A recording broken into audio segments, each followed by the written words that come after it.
কি ব্যাপার? আমি বসে বসে কি মোবাইল টিপবো? তুমি যে ওইদিকে ফিরা ঘুমায় রইলা, আমি কি ঘুমাবো না নাকি?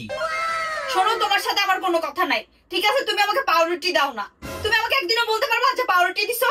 আইতের বাজে 12টা, এখন তোমার কিসের পাউরুটি এনে দিতাম? তোমার কি মাথা মতো ঠিক আছে? শোনো, তোমাকে আমি সোজা কথা বলতেছি, তুমি যদি আমাকে পাউরুটি না দাও না, আমিও তোমাকে পাউরুটি দিব না, ঠিক আছে? আরে আমার দেওয়ানের কি আছে? আমি তো পাউরুটি খাই না। কোনদিন দেখছো বিয়া ওর আক্রান্ত আমি পাউরুটি খাইছি? শোনো, স্বামী যদি বউকে পাউরুটি না দেয় না, তাহলে সংসার টিকে না, 12টা বেজে যায় সংসারের। সকাল হোক তোমার পাউরুটি একটা না 10টাই না দিমু। আর সবসময় হুন্ডাইছি ফুল দিয়া ভালোবাসা দেয়, তুমি এই প্রথম কইতাছো তোমার পাউরুটি দিলে ভালোবাসা হইব আমার। আমি পাউরুটি চাচ্ছি তোমার কাছে। এই তুমি কি পাউরুটি মানেও বুঝো না? তুমি কি পর্যন্ত পড়ালেখা করছো? হ্যাঁ, পাস করছি আমি। পাস করলে কি হবে?